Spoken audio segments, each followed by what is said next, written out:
প্রচণ্ড গরমের কারণে যদি ঢিলা গেঞ্জি পরিধান করি তাহলেও কি আল্লাহ লানত বর্ষিত হবে? অজু করার সময় বেসিনে পা ধোয়া কি ঠিক? গোপন অঙ্গে হাত লাগলে উজু থাকে কি না? গোসল করার পর পুরো উজু করার প্রয়োজনীয়তা আছে কিনা? নামাজের সময় মোবাইলে চোখ গেলে কি নামাজ হবে? ছোট বালতি থেকে পানি না ঢেলে পানির মধ্যে হাত দিয়ে উজু করা যাবে কি না? ডান হাতে খাবার গ্রহণের সময় প্রয়োজনে কি বাম হাতে পানি পান করা যাবে? আমার পরিপূর্ণ বয়স হচ্ছে, আমি বিয়ে করতে চাই, এখন আমার পরিবারকে কিভাবে বলতে পারি পরামর্শ চাই? অন্য ধর্মের লোকদের কি বাসা ভাড়া দেওয়া যাবে? সুদের টাকা দিয়ে তৈরি করা বাড়িতে আমল করলে আমল কি কবুল হবে?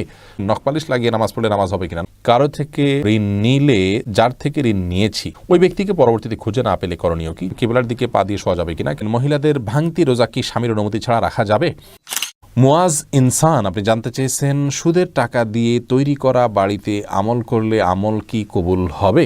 সুদের টাকা দিয়ে তৈরি করা বাড়িতে যদি আমল করেন তাহলে আমল কবুল হবে না, বিষয়টি কিন্তু সেরকম নয়। ধরুন সুদের টাকা দিয়ে আরেকজন বাড়ি করেছে, আপনি সেখানে আমল করেছেন, তো আপনার আমল কবুল হওয়ার সাথে ওইটার কোনো সম্পর্ক নেই। সালমা বেগম জানতে চেয়েছেন, মহিলাদের ভাঙতি রোজা কি স্বামীর অনুমতি ছাড়া রাখা যাবে?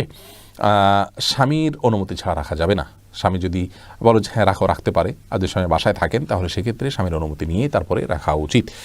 ভাঙতি রোজা যেগুলো, এগুলো তো ফরজ রোজা, কিন্তু ওই দিন রাখাটা তো আপনার জন্য ফরজ নয়, অতএব দিনটা নির্দিষ্ট করার ক্ষেত্রে তার সম্মতি নিয়ে করা উচিত। কারজাই এর দিকে আপনি জানতে চেয়েছেন, কারো থেকে ঋণ নিলে যার থেকে ঋণ নিয়েছি ওই ব্যক্তিকে পরবর্তীতে খুঁজে না পেলে করণীয় কি? যদি কোনোভাবে খুঁজে পাওয়া না যায় এবং আশাও ছেড়ে দেন তাহলে সেক্ষেত্রে সেই ঋণের টাকা আপনি যে কোনো গরিব মানুষকে, অসহায় মানুষকে আপনি দান করে দিবেন বা কল্যাণমূলক খাতে দান করে দিবেন ওই ব্যক্তির তরফ থেকে, প্রাপকের তরফ থেকে, তাহলে আপনি দায়মুক্ত হবেন ইনশাআল্লাহ। এমডি ইফতিখার শুভ আপনি জানতে চেয়েছেন, নখপালিশ লাগিয়ে নামাজ পড়লে নামাজ হবে কিনা? নখপালিশ লাগিয়ে যদি আপনি অজু করেন তাহলে অজু হবে না, আর ওজু না হলে নামাজ হবে না, অতএব বলতে পারেন নখপালিশ লাগিয়ে অজু করে নামাজ পড়লে নামাজ হবে না। কিন্তু যদি অজু অবস্থায় নখপালিশ লাগিয়ে আপনি নামাজ পড়েন অজু অবস্থায়, তাহলে ওই নামাজটা হবে। পরবর্তীতে আবার যখন নামাজের সময় হবে বা অজু ভাঙবে তখন আপনাকে নখপালিশ রিমুভ করে তারপর অজু করতে হবে, অন্যথায় এটি জায়েজ হবে না। মা বোনরা মাসিকের দিনগুলোতে নেল পালিশ ইউজ করতে পারেন, কোনো অসুবিধা নেই, যদি তখন নামাজের অপশন তাদের নাই। কিন্তু পরবর্তীতে আবার নামাজ যখন শুরু হবে তার আগে তাদেরকে সেটি রিমুভ করে নিয়ে তারপর উজু করে নামাজ পড়তে হবে। মুসলিউদ্দিন হৃদয় জানতেছেন, পুরুষ ডাক্তার দ্বারা সিজার ডেলিভারি করানো যাবে, জায়েজ কিনা? যদি বিকল্প না থাকে তাহলে জায়েজ আছে, কিন্তু এটি আমাদের দেশের জন্য খুবই লজ্জাজনক একটি অধ্যায়। বাংলাদেশে এখন অহরহ ডেলিভারি করানো হয়, সিজার করানো হয় পুরুষ ডাক্তারের মাধ্যমে। শুধু বাংলাদেশে নয়, সৌদি আরবেও এটি আমি দেখেছি, কাছে থেকে জেনেছি যে পুরুষ ডাক্তাররা এই কাজগুলো করেন। এটি খুবই গর্হিত কাজ, খুবই গর্হিত কাজ। নারী ডাক্তারদেরকে উৎসাহিত করা উচিত এবং নারীদেরকে ডাক্তারি পড়ানো উচিত এবং এই কাজগুলো নারী ডাক্তারদের উপর ছাড়া উচিত। অন্যান্য সেক্টরে অনেক ডাক্তার চলে যাচ্ছেন, নারীরা গাইনিতে না গিয়ে অন্যান্য অনেক ডিপার্টমেন্টে চলে যাচ্ছেন, অথচ গাইনিতে পুরুষরা আসছেন। এটি মুসলিম কান্ট্রি বা মুসলিম সমাজের জন্য লজ্জা ছাড়ার কিছু নয়। একজন রোগী হিসাবে আমরা যদি অনন্যোপায় হই, অন্য কোনো বিকল্প ব্যবস্থা না থাকে, তাহলে আমাদের জন্য এটি জায়েজ রয়েছে। হোসেন আহমদ জানতে চেয়েছেন, আমার পরিপূর্ণ বয়স হচ্ছে, আমি বিয়ে করতে চাই, এখন আমার পরিবারকে কিভাবে বলতে পারি পরামর্শ চাই? আপনার বিয়ের বয়স হচ্ছে, আপনি নিজে না বলতে পারলে অন্য কারোর মাধ্যমে বলাবেন। এই জন্য তো গোটা পরিবারকে দিনের পথে আনার জন্য আগে চেষ্টা করতে হয়। তারা যখন দিন বুঝবেন তখন তাদের সব কিছু বোঝানো সম্ভব হবে কোরআন এবং হাদিসের আলোকে। আপনি নিজে না পারলে অন্য কারোর মাধ্যমে করবেন। আলমগীর হোসেন জানতেছেন, নামাজের সময় মোবাইলে চোখ গেলে কি নামাজ হবে? নামাজ হয়ে যাবে, কিন্তু এটি নামাজের মানকে অনেকখানি নিচে নামিয়ে দিবে। মোবাইল এর দিকে চোখ যাওয়া উচিত নয়, বরং নামাজের সময় সিজদার জায়গায় চোখ থাকা উচিত। নামাজের দিকে অন্যদিকে মন যেতে পারে সে বিষয়গুলোকে সরিয়ে ফেলা উচিত নামাজের আগেই। মোবাইলকে এমন জায়গা রাখা উচিত নয়। নবী সাল্লাল্লাহু আলাইহি ওয়াসাল্লামকে একবার একটা কাপড় দেওয়া হলো নামাজ পড়ার জন্য, সেখানে কিছু চিত্র ইত্যাদি অঙ্কন করা ছিল, হয়তো গাছপালার চিত্র বা এরকম হালাল কোনো চিত্র ছিল।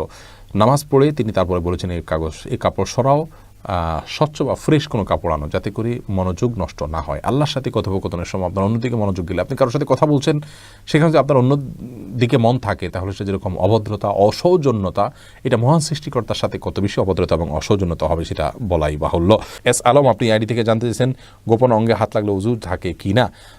আমাদের দেশের উলামায়ে কেরামের মতে, বাহানাই মতে উলামায়ে কেরামের মতে গোপন অঙ্গে হাত লাগলে উজু ভাঙবে না।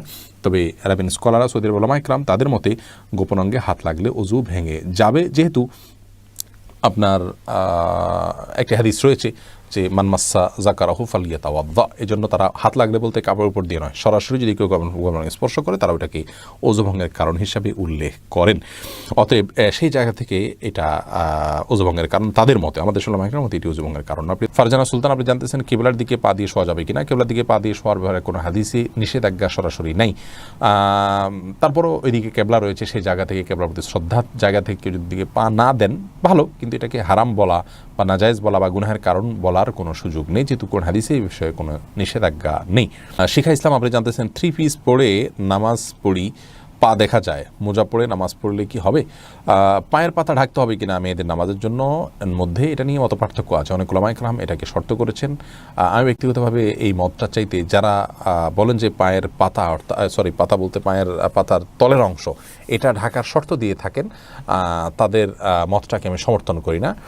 পাতার উপরের অংশ, যেটা পাতার উপরের অংশ, সেটা ঢাকতে হবে কিনা অনেক উলামায়ে কেরাম বলেছেন সেটা ঢাকতে হবে, অনেকে বলেছেন শুধু গিরার নিচ পর্যন্ত থাকলেই হবে কাপড়, পাতা না ঢাকলেও চলবে। তো দুই পক্ষের উলামায়ে কেরামের দলিল রয়েছে। নিরাপদ হলো এমন কাপড় পরা যে কাপড়টা অনেক বেশি লম্বা হয়, যে পায়ের পাতার উপরের অংশ সহ ঢাকা পড়ে। তলা ঢাকার জন্য, মোজা পরার জন্য আলাদা করে কষ্ট করা বা কসরত করা এটা আবশ্যক নয়। ইনশাআল্লাহ বিইذনিল্লাহ নামাজ হয়ে যাবে যদি কেউ মোজা না পড়েন। এরপরে উরাত আইন মারিয়া, আপনি জানতে চেয়েছেন অন্য ধর্মের লোকদের কি বাসা ভাড়া দেওয়া যাবে? যাবে, কোনো অসুবিধা নেই, তাদেরকে বাসা ভাড়া দেওয়াতে কোনো অসুবিধা নেই। মোহাম্মদ আরাফাত ইসলাম জানতেছেন ডান হাতে খাবার গ্রহণের সময় প্রয়োজনে কি বাম হাতে পানি পান করা যাবে? প্রয়োজনে বলতে কি, ডান হাতে পানি পান করা উচিত, খাবার গ্রহণ করা উচিত। ইভেন আপনার খাবার খেলে আঙ্গুল চেটে তারপরে আপনি ডান হাতে ধরে খাবেন। যদিও আমাদের উলামায়ে কেরাম বলেন যে বাম হাতে আপনি পানির পাত্র ধরলেন, ডান হাত দিয়ে ঠেক দিলেন, তার মানে 2 হাত ধরে খালেন, এটা জায়েজ আছে, এটা একটা পন্থা মাত্র, কিন্তু সবচেয়ে উত্তম হয় সরাসরি ডান হাতে খাওয়া। সেক্ষেত্রে খাবার লেগে যাওয়ার যে ভয় থাকে গ্লাস ইত্যাদিতে, সেটা থেকে বাঁচার জন্য আপনি পরিষ্কার করে নেবেন, আলতো করে ধরবেন, কিন্তু ডান হাতে খাওয়া উচিত, পান করা উচিত, যেহেতু হাদিসে সুস্পষ্টভাবে ডান হাতে খাওয়া পান করার নির্দেশ রয়েছে। ফারিয়া এনামুল, আপনি জানতে চেয়েছেন ছোট বালতি থেকে পানি না ঢেলে পানির মধ্যে হাত দিয়ে ওযু করা যাবে কি না? যাবে। হাত দিয়ে কোষ করে উঠিয়ে আগে হাত ধোবেন 3 বার, এরপরে আবার আপনি কোট দিয়ে স্বাভাবিকভাবে ওযু করতে পারেন, কোনো অসুবিধা নাই। নবী সাল্লাল্লাহু আলাইহি ওয়াসাল্লাম এই পদ্ধতিতে ওযু করেছেন। হাসিবুল হোসেন জানতে চেয়েছেন গোসল করার পর পুনরায় ওযু করার প্রয়োজনীয়তা আছে কিনা? না, গোসল যদি সুন্নাহসম্মত করে থাকেন আলাদা ওযু করার কোনো প্রয়োজন নাই। 2 হাতের কবজি ধুয়ে, কুলি করে, নাকে পানি দিয়ে, মুখ ধুয়ে, হাত ধুয়ে, মাথা মাসে করে তারপরে গোসল শেষ করে আসার সময় পা ধুয়ে চলে আসবেন। এভাবে গোসল করলে আপনার আলাদা করে আর গোসল করার কোনো প্রয়োজন নেই। ওযুতে আপনার গোসলের শুরুতে ওযুর নিয়ত হয়ে যাচ্ছে। নিশান, আপনি জানতে চেয়েছেন ওযু করার সময় বেসিনে পা ধোয়া কি ঠিক? নিজের বাসা বাড়িতে অসুবিধা নেই, করতে পারেন, তবে আপনার রিস্ক মুক্ত হওয়াটা আর বিষয়ে মাথা রাখতে হবে। নিজের জন্য রিস্কি হলে সেটা আপনার জন্য করা উচিত হবে না, কারণ নিজেকে বিপদের মুখে ঠেলে দেওয়া ইসলামের শরীয়তে সেখানে জায়েজ নয়। অনেক সময় এখান থেকে পড়ে বা দুর্ঘটনার শিকার হতে পারে মানুষের। যদি সেরকম না হয়, আপনি আশপাশে কিছু ধরে করতে পারেন, তাহলে এটা জায়েজ আছে। কিন্তু পাবলিক প্লেসে বা বাইরে এরকমটি করা অনুচিত, যেহেতু এটা দৃষ্টিকটু। অন্য ধরনের মানুষরা আছে যারা এই বেসিন ব্যবহার করবে, তারা দেখে হয়তো ইসলাম সম্পর্কে বাজে ধারণা নিবে, বা তাদের হক নষ্ট হতে পারে, বা আশপাশে পানি পড়ে ভিজে যাবে, জায়গাগুলো নষ্ট হবে। সেই জায়গা থেকে পাবলিক প্লেসে এমনটি না করা উচিত, কিন্তু করলে ওযু হয়ে যাবে। ফারজানা রহমান শারমিন জানতে চেয়েছেন প্রচণ্ড গরমের কারণে যদি ঢিলা গেঞ্জি পরিধান করি তাহলেও কি আল্লাহ লানত বর্ষিত হবে? এবং ফারজানা, যদি বাসা বাড়িতে আপনি পড়েন তাহলে তো আল্লাহ লানত বর্ষিত হওয়ার কোনো প্রশ্নই ওঠে না, যদি গায়ে মহারামের সামনে সেটা পড়ে না যান আপনি, বা সেটা পরার পর উপর দিয়ে পাতলা ওড়না পরে নেন, যাতে আপনার সৌন্দর্য প্রকাশিত না হয় গায়ের মাহারামদের সাথে। এরকম যদি চলেন তাহলে কোনো অসুবিধা নেই বাসা বাড়িতে। আর বাসা বাড়ির বাইরে যদি আপনি যান তাহলে সেক্ষেত্রে বোরকার নিচে যদি আপনি এ ধরনের পোশাক পরেন, কোনো অসুবিধা নেই ইনশাআল্লাহ বিইذনিল্লাহ।